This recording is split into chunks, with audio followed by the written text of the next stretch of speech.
Good morning, Falcons. Today is Wednesday, May 7th, 2025. I'm Owen, I'm Tommy. and this is your view from the Falcons' Nest. A Northern Indiana man will appear in Jeopardy's Tournament of Champions. Goshen native Ben Ganger's win streak on Jeopardy came to an end on Tuesday night, but he was upbeat afterward, already studying for his next appearance. The 30-year-old data analyst and opera singer won 4 games that aired last week and won a fifth game Monday that qualified him for Jeopardy's year-end Tournament of Champions. He won $105,915 in total, and he faced little competition in any of his wins. On Tuesday night's show, when Ganger finished second to New Jersey mortgage loan professor Sarah Gillis. Residents of LaPorte or Marshall counties affected by severe storms and flooding in recent weeks can now apply to the state for help from the State Disaster Relief Fund. The State Disaster Relief Fund provides money to people for damage to their homes or property that isn't covered by insurance. People in qualifying areas affected by storms on certain dates in March and early April can apply on the Indiana Department of Homeland Security's website. The qualifying events include severe storms and flooding in both counties that occurred from March 30th to April 2nd. 2 members of Indiana's congressional delegation are making a bipartisan push for a regional hydrogen hub. WNDU reports 1st District Representative Mark Marvin and Indiana Senator Jim Banks have asked the nation's energy secretary to prioritize Northwest Indiana as a regional hydrogen hub. In a letter to Chris Wright, they highlighted the region's manufacturing strength, existing energy infrastructure, and readiness to lead in blue hydrogen production using natural gas and carbon capture. The League of Extraordinary Falcons is selling Nelson's Chicken at the Dennis Rippey Track Invitational Meet on Friday. Chicken will be $9, potatoes will be $5. See League members for pre-sale tickets or stop in that night.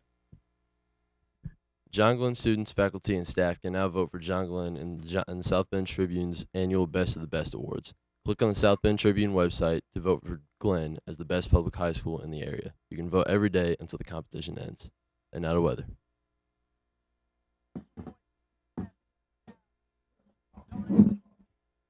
In the modern age where attention spans are rather low, I have decided to bring in a new technique. That's right, we're jingling the keys. So for weather today, it is going to be cloudy with a temperature of 47 degrees and a real feel, 54 degrees, air quality fair. Moving on to the 3-day forecast.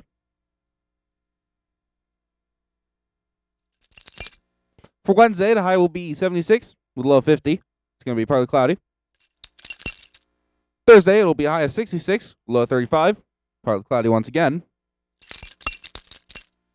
And Friday, it's going to be a high of 66, low of 40. Partly cloudy. That's all we have for weather. Now to the main desk for sports. The softball game with LaVille that was previously postponed will now be made up at 5:30 p.m. May 19th at Newton Park. Tonight, our girls' tennis team has the first of 3 straight days with matches when it hosts South Bend Adams. The boys' golf team hosts Tippecanoe Valley. Tomorrow, the softball team plays Jimtown and the baseball team hosts LaVille. The tennis team travels to North Judson. Friday, the Dennis Rippey Relays will have the boys and girls track team busy. The tennis team hosts Knox. The baseball team will be at LaVille, and the JV will host Logansport. Saturday, the baseball team defends its title in the Lakeland Invitational. The golf team will compete in the Marshall County Tournament at Pretty Lake, and the softball team plays at Hanover Central. The girls' tennis team shut out LaVille 5-0. The track team split with Bremen, and the girls losing and the boys winning. Now back to lunch with Caleb.